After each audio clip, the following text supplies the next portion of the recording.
Imagine a place where luxury hums in the air, but one woman sits unseen, forgotten. The soft chime of luxury filled the private lounge. Low piano notes from hidden speakers, hushed voices of assistants, the rustle of silk sleeves brushing tablet screens.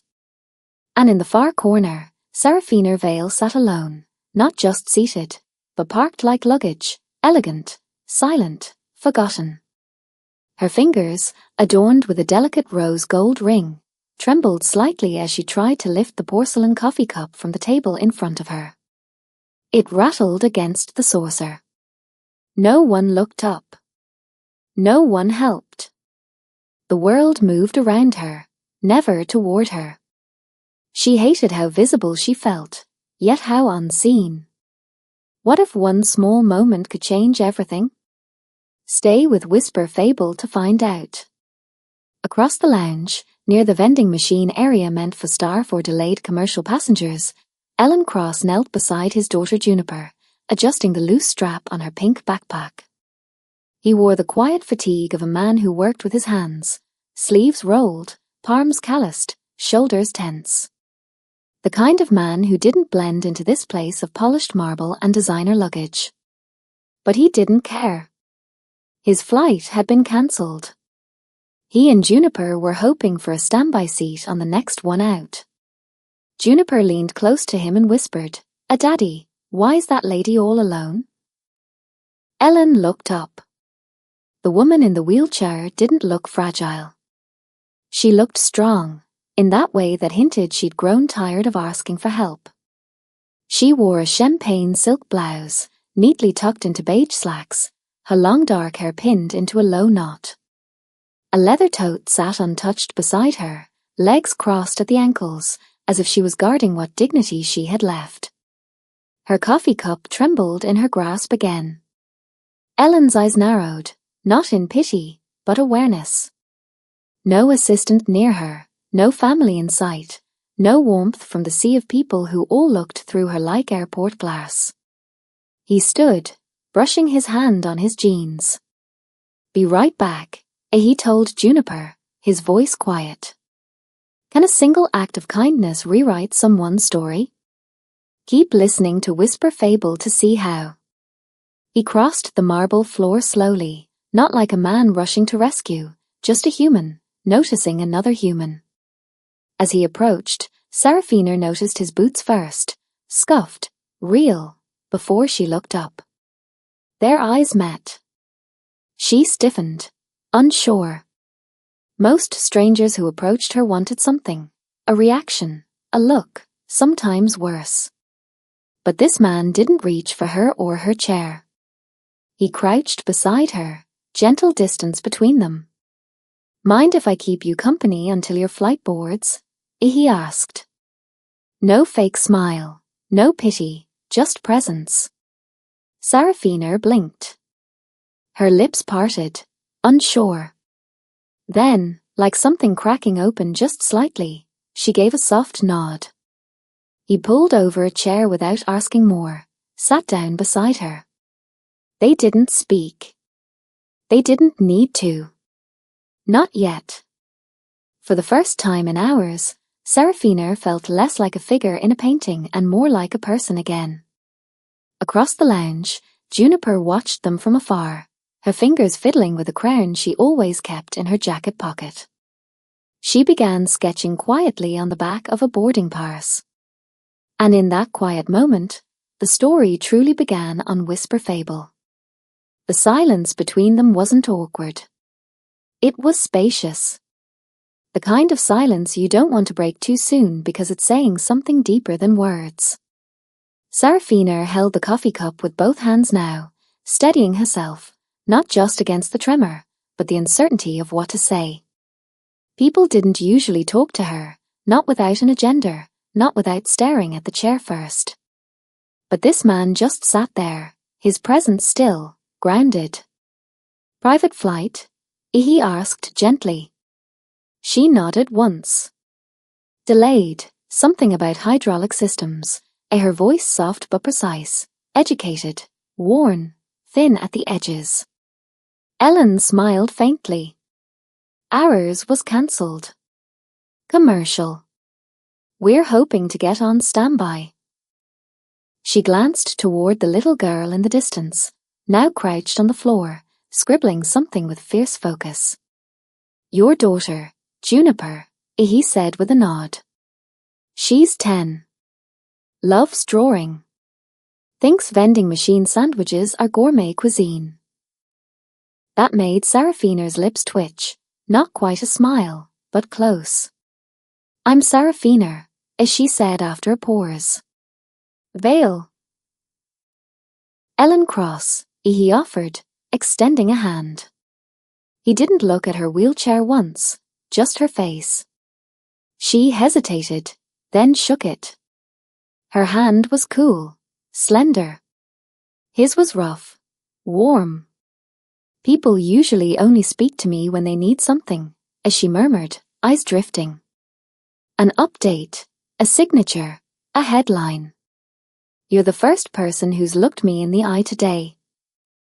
Ellen didn't answer right away. He just nodded, accepting her truth without trying to soften it. I saw your hand shake, he said softly. Figured maybe you needed company. Her gaze sharpened.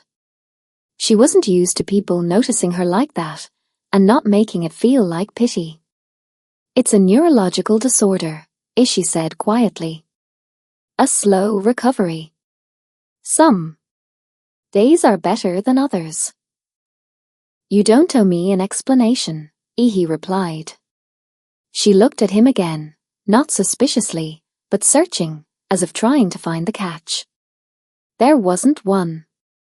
Across the room, Juniper stood up, clutching the little drawing she'd made. She hesitated, then started walking toward them. Serafina spotted her and gently nudged Ellen with her elbow. Your daughter's coming. He turned just as Juniper arrived, shyly extending the small rectangle of paper. I drew this, she said. For you. Serafina blinked down at it. It was a childish crown sketch, her in her chair, Ellen beside her, Juniper between them, holding both their hands. Serafina's breath hitched. She covered her mouth, then slowly reached out and took the drawing with careful fingers. It's beautiful, as she whispered. Juniper smiled. You looked lonely. Now you're not. Serafina looked at Ellen again, this time, eyes misted. And just like that, something shifted. The wall that had surrounded her, polished, quiet, professional, cracked at the edges. I don't remember the last time someone made something just for me, as she said softly. Juniper climbed into Ellen's lap and leaned against him. Serafina stared at the picture again, then carefully placed it inside her bag like it was glass. The lounge began to shift, the volume rising as flight staff walked by, announcing more delays. But something in Serafina had already moved forward, something that had been stuck, not physically, but emotionally. And she knew it had nothing to do with the flight. It had to do with the fact that someone, a child, a stranger, and a man with quiet eyes, had seen her. Not as someone broken, but as someone worth sitting beside. The lounge lights softened as the hours dragged on. Somewhere in the distance, rain had begun to tap against the floor-to-ceiling windows. A light drizzle at first, then steady. The kind of rain that hushes the world. Serafina watched it, chin slightly tilted, her fingers absent-mindedly running across the ridged paper of Juniper's drawing, now tucked between her hands like a talisman. Ellen sat beside her, still unmoving, like he decided she was the most natural place to be in the entire airport. Juniper had curled up in the chair beside her father, head resting on his arm, eyelids fluttering. Serafina glanced down at the little girl, then back to Ellen. She trusts easily, as she said quietly. Ellen nodded. She notices things before I do. People's silences. When something's off. Then asks about it later. Seraphina exhaled softly, that warm ache in her chest growing. That's a gift. Most adults do the opposite. There was a brief pause between them, filled only by the rain. Then Seraphina asked the question she'd been holding. What happens when the plane does arrive? Ellen looked at her. She wasn't asking about logistics. She was asking about after, about the end of this accidental moment. You board it, he said gently. Her voice lowered. And I go back to being alone. He didn't correct her. Didn't offer platitudes. He simply let the honesty sit between them like a shared truth. I used to think it was just the wheelchair, she said after a long moment, that people were afraid to approach me because they didn't know what to say. But now I think it's because they believe I'm already being taken care of. She looked up at him. But they're wrong. The words were fragile, but they landed hard. Ellen leaned forward slightly, his voice lower now. You don't have to explain your life to me, Seraphina. Not here. Not in this place full of noise and delay. She smiled, a small, genuine curve of her lips. But I want to. And so she told him, about the isolation that came not from disability but from expectation. About the image her father needed her to maintain, polished, composed, perfect, even as her body failed her after the accident. About the silence that grew inside her every time people looked away. I stopped expecting kindness, she said. It was easier. Ellen's voice was barely a whisper. Until today. Her eyes lifted, met his. Yes, she said, until today. They didn't notice the announcement blaring overhead. Didn't care that another hour had passed. Something else was arriving, not a plane, but a feeling neither of them had felt in a long time. Hope? Not loud, just there. Juniper stirred beside them, yawning. I think my drawing made her feel better, as she mumbled. Seraphina smiled down at her. It did, sweetheart. It really did. A staff member in uniform suddenly approached from the far end of the lounge, holding a clipboard. Miss Vale? He asked. Your jet is ready for boarding. Seraphina inhaled slowly, reality pulling her back to the present like a rope around her shoulders. She turned to Ellen. I suppose this is it. He stood with her, not formally, not distantly, like a friend who understood the weight of a goodbye. Safe flight, he said quietly. But as she gripped the wheels of her chair to turn, she stopped, then surprised even herself. Will you walk me to the gate? He didn't hesitate. Of course.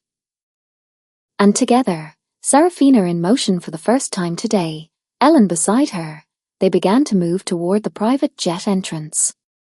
Not as strangers anymore, as something just beginning. The private gate corridor was quiet, too quiet. Every footstep echoed off the marble like a countdown. Outside the glass wall, Seraphina's jet sat gleaming beneath the soft rain, its stairway lowered, its door wide open. But she didn't move toward it right away. She and Ellen stood side by side, just beyond the threshold. Juniper held her father's hand with one, and clutched her coloring supplies with the other, her eyes darting between the aircraft and Seraphina. I don't want to say goodbye yet, as Seraphina said suddenly, her voice barely above a breath. Ellen turned, surprised, not at the words, but at how much he'd felt the same. It doesn't have to be forever, he replied. Seraphina let out a quiet laugh, short and soft. That's what people say right before they disappear. There was a long pause, the kind that holds more than silence, one filled with unsaid things, unafraid eyes, and a quiet fear of ruining something real by naming it too soon. I'm not great at this, Ellen admitted, talking to people like this, letting them in. Serafina turned toward him in her chair, her brows softening. Then why did you come over? He looked down at his daughter. Because Juniper asked me why you were all alone, and I looked over, and for a second, I saw myself. That made her pause. I know what it's like to sit in a place full of people and feel invisible. I've been that person.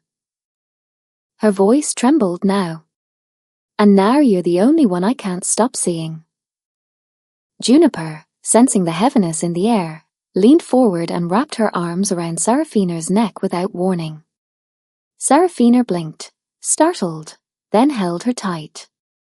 I don't want you to go yet either, Juniper whispered.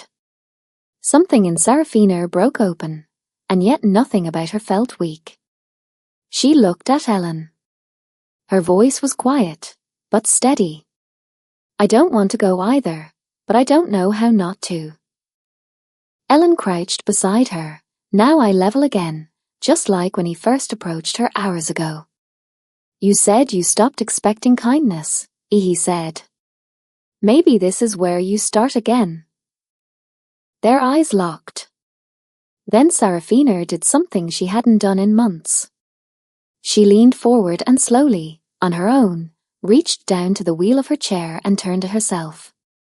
It wasn't much, but it was her choice, her motion, a signal. Ellen stood and looked toward the private boarding desk. The attendant waited patiently, clipboard still in hand. Then Serafina asked softly, Is there somewhere to get coffee nearby before I board? Ellen smiled. There's a terrible machine near the vending area.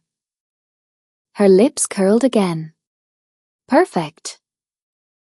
They turned together, not toward the jet, but back the way they came. Not far, just a few more minutes of borrowed time. And that's when Ellen gently placed his hand on the handle behind her chair, not to steer, but to walk with her. And Serafina didn't stop him. The vending area wasn't far, just past the VIP lounge, tucked into a corridor where polished floors gave way to duller tile.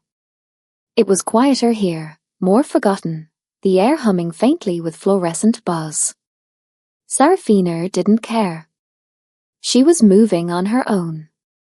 It was slow. Her arms weren't strong. The tremor returned more than once, but every inch she pushed forward was hers, not a nurse's, not an aide, hers. And Ellen walked beside her the entire way, never touching the chair unless it tipped slightly, never rushing her. Juniper skipped ahead, humming something tuneless and content, her little backpack bouncing behind her. At the coffee machine, Serafina let out a breathless laugh. This is worse than I imagined. Ellen grinned. Told you, it builds character. They both stared at the blinking buttons, the faded labels. Eventually, Ellen pressed espresso and pulled 2 small paper cups. He handed one to her carefully. She held it between both hands, sipping slow, wincing. Absolutely terrible, but earned, he said, raising his own cup in a mock toast. There was a silence again, but this one felt different, comfortable, shared. Serafina leaned back slightly in her chair. You know, I haven't moved myself in weeks, as she said. Not even to cross a room. There's always someone doing it for me, my father's staff, my therapist, the house manager, everyone helping. And yet, I've never felt more stuck. She looked down at her lap. Until today. Ellen didn't offer encouragement. He didn't need to. She was already changing. I forgot what it feels like to decide where I go, as she whispered. Juniper had sat on the floor nearby now, crowns out again, drawing something new. Ellen leaned against the wall, sipping his coffee. You remember now? Serafina looked at him, and then, so quietly, she asked, would it be crazy if I didn't board the plane? He blinked, not in surprise, in hope. Maybe a little, he said. But then again, most of the best things in life start that way.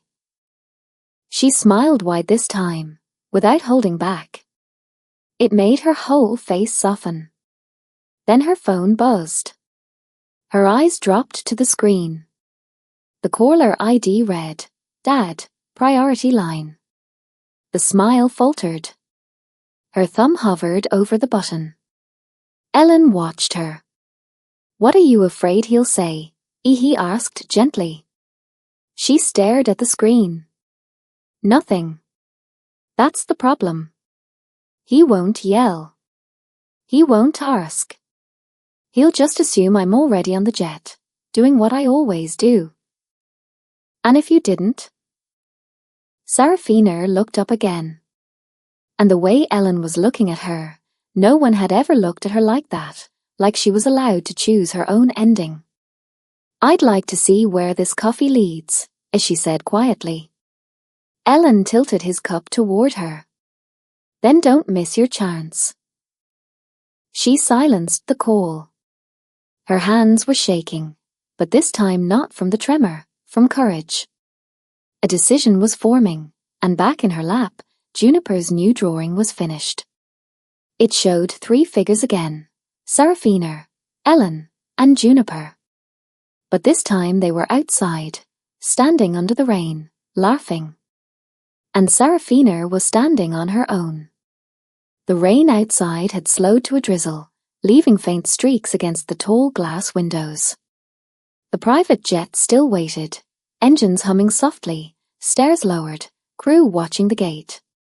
But Sarafina Vale was no longer moving toward it. She sat at a small table near the vending machine, sipping bitter coffee from a paper cup like it was the finest roast in the world. Across from her sat Ellen Cross, arms folded, his gaze resting gently on her like he wasn't waiting for anything, just here. Juniper dozed beside them, head on her dad's jacket, arms wrapped around her drawings. Sarafina kept glancing at her phone, not because she was expecting a call, but because it hadn't rung again. Her father had given up. Or maybe had never noticed she hadn't boarded at all. "I don't know where I'm going," she whispered suddenly. "If I stay, if I don't board, I have no plan, no schedule, no one waiting." Ellen looked at her, his voice steady. "That's not the same as being lost." She blinked and then nodded. For the first time in months, maybe years, she felt it, not control exactly, but ownership of her time, of her voice, of the shape of her day. And in that fragile space, she asked quietly, "Can I show you something?" He nodded. She reached into her bag and slowly pulled out a thick leather-bound folder, the kind that screamed corporate silence and legacy. She slid it across the table. "My father's agenda for me," she said. Press releases, appearances, strategic partnerships, every hour accounted for. Ellen opened it, flipping through a few pages, lines, checklists, charts.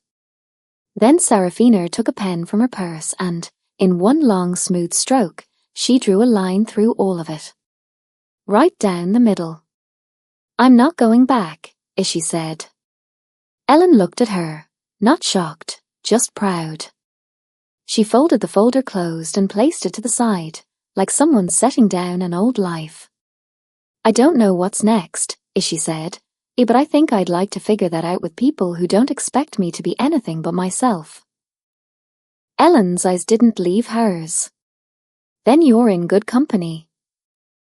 Juniper stirred, blinking up at them groggy. Did she miss her flight? She mumbled. Sarafina leaned forward, brushing a strand of hair from the girl's forehead. "No, sweetheart. I just changed destinations." Juniper smiled and reached into her crown pouch, pulling out a fresh sheet. "Then I'll draw a new picture." Outside, the jet door closed. The stairs lifted. And inside, Sarafina Vale smiled as she watched it go, not with regret, but relief. Somewhere far above, planes cut through clouds, chasing time. But here, in this quiet corner of the airport, a woman had taken her first real step in months, not with her legs, but with her heart. Ellen reached out and gently placed his hand over hers. She didn't pull away. And for once, she didn't feel like she had to move, because where she was, with them, felt like exactly the right place to begin. Stay with Whisper Fable for more stories that touch the heart.